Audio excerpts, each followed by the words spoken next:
But it was what is meant. When we wrote the letter asking people, we made it very clear that it was a voluntary sort of thing. You know, everybody was welcome to come in whatever period, but if they were so inclined, if they it was within their capability to think about life. And what astounded me was everybody helped. And you know, that's the best thing about the SCA. Everybody pitches in and builds something extraordinary beyond the capabilities of any one person. Much greater than the sum of its parts. And that is the magic that has me still doing this. So I propose to the tournament's mark. One of the true traditions that, as far as I know, has forever been unbroken. The victor is presented with the prince's ring. Can you tell us, can anybody tell us the story of the prince's ring, how it came to be? The first person cannot swear saying was William Copeland. William Copeland passed away last spring. He got the winning horse mount. I can't remember which one made presented it. I do remember the first person had it. It was presented to him specifically.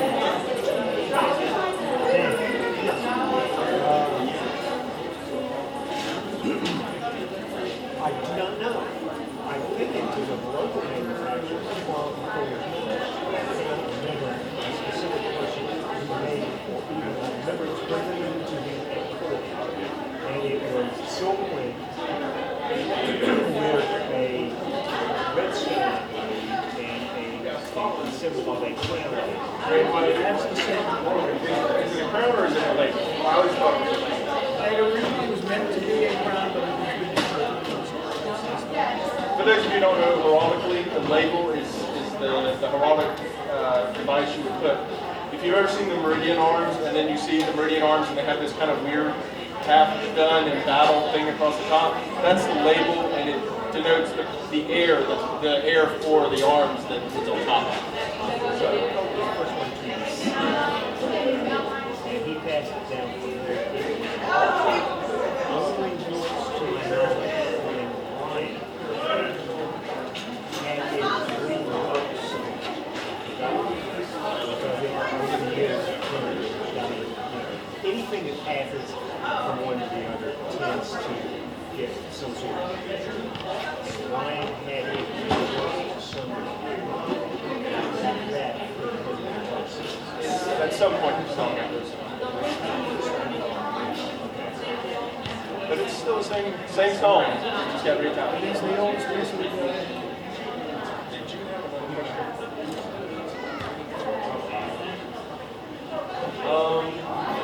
The one thing we had to the white one, I don't know if Gilroy ever did this, but they were in a wonderful church. And so Gilroy, we thought taking pictures, but he wasn't sure whether he was alive. And we had real notes with him. So he was inside, he had his camera for and then he noticed a mark over by one of the days in the man's speaking. And all of a sudden the man ran his hands out of his cloak and instantly and he went, I think it's on.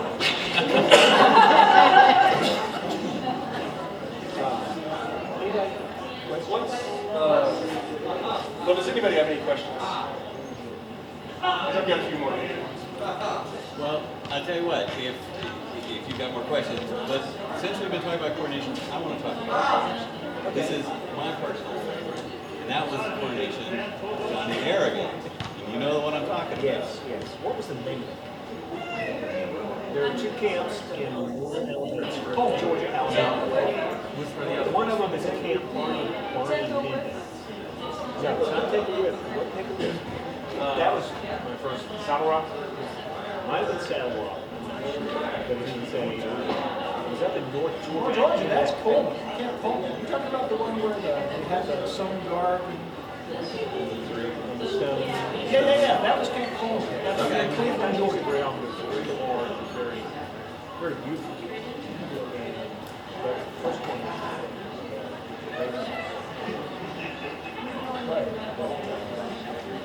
that went on. We had smoke machines. We had screaming stone. Literal sound effects. We We had a sound system. We had every dome possible. Somebody said, we've got goddesses.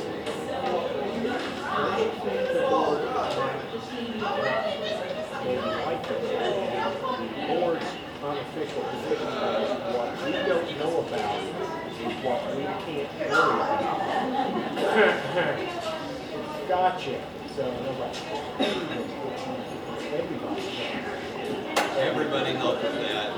This was a coronation that was a little different. Oh yeah. Because anybody who's seen a coronation, you know the basic format. Well, this was a little different. Bear Killer was king, and Bear Killer was holding his final court and conducting business. And 3 times there was a problem. In one case, I think Bear Killer wanted to give someone a gift, and they were like, no, it's too generous, I can't take it, and they refused his gift. Well, if you're Celtic, that's a problem. And if you're a king, it's a pretty serious problem. And someone else came in, and they were sick and needed the healing hands of the king. And the Bear Killer put his hands on them, they died. Okay, and I don't remember what the third problem was, but at the moment that the third problem happened, some wild, crazy druid jumps up in his white robes and screams, "The king is unlucky. The king is unlucky." And if you are an unlucky king in Celtic culture, that's a problem. And we had a stone that would scream when the rightful king stood upon it, like a stone is supposed to. We had a smoke machine. We had 3 women. We had the maid, the matron, the crone. Everyone memorized their lines. The language was completely different. We had mistletoe wires to explode. The language was unlike anything you've ever seen because it just wasn't SCA language. It was all stolen from ancient Irish poetry. And it was something. One of those moments where you scrunch your eyes up and you're not actually really in the SCA in these moments, you're actually in a different place. You started out with the SCA, but you're for a few minutes anyway in a very different spot. And it's very wonderful. Those are what we're going on to get a chance to do one of those. Everything was great. Sat down, and then here they come. I had Theodore, my squire at the time, never met before. Wonderful man, but he was enormous. Enormous. And he and a couple of friends dressed as the blind gold maidens. They dressed in armor and winged helmets made of aluminum foil. Started stringing the ho-to-ho. He planted a big kiss on me and gave me a 12-pack of blind gold beer.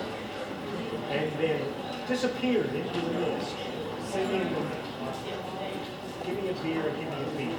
Something like that. And all you do is sit there and go, "Try to give me chicken noodles." And this is what you do.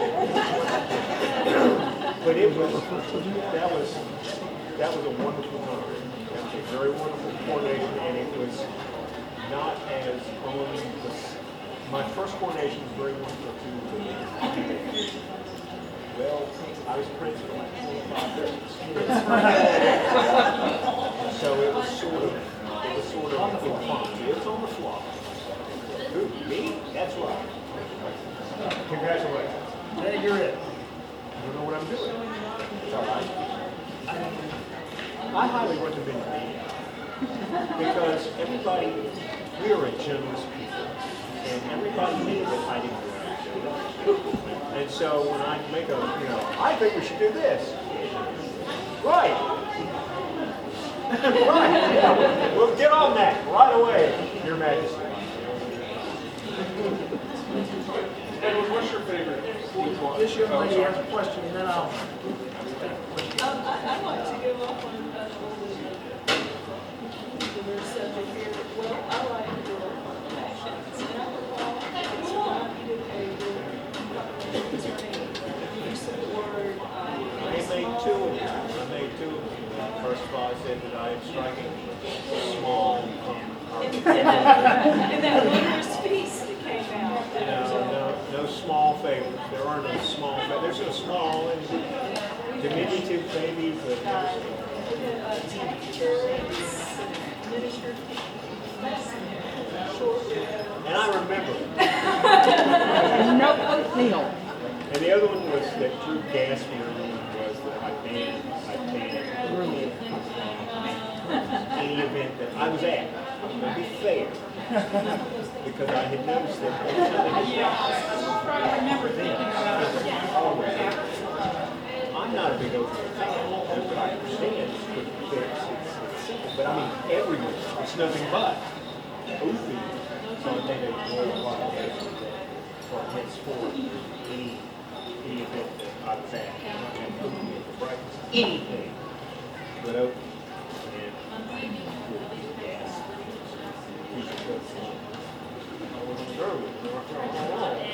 If you mean it, he does.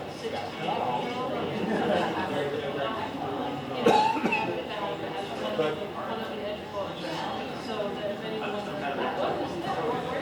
okay, anything else? Question, where did the name come from? Meridies. Who came up with the name? Where did that come from? Watch the video. Watch the video. That was in the first one. It's basically Latin for south. There's a south. long, painful history of trying to find a name. Basically, they kind of went, we're the South. Let's put it in Latin. Meridies. There really is a video. This is the third history panel. The first one was at Menhiure. It's on YouTube. You do History of Meridies panel. And that actually includes the full telling of the story of Redlands and how we eventually became the New Meridians. So, but it is Latin for something. Where did Corona Bowl come from? I'm afraid I do not know. Not turning any of our language or anything like that. Some of these things are more than others. Yeah. Are you talking about the Corona Bowl? I actually think Varas is the one who came up with it. Oh, I really do. That's a fairly recent thing. Now the Corona Bowl is on the achievement that you see everywhere. That achievement was drawn by Matthew Johannes.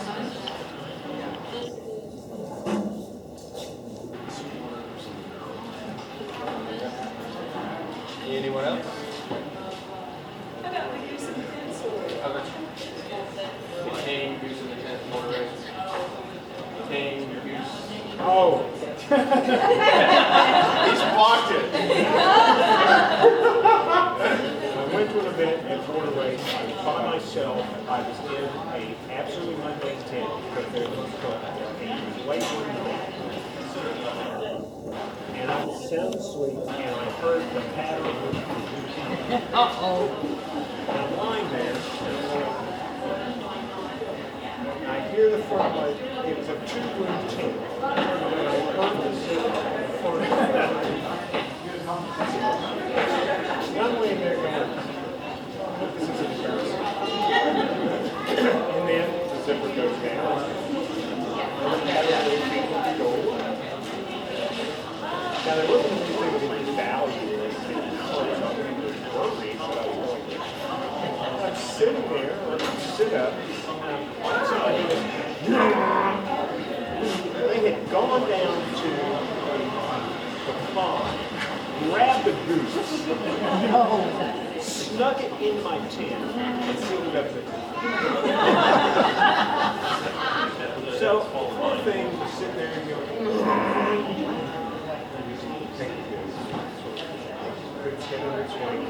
fell asleep, unzipped it, took it 2 feet away, and let it go.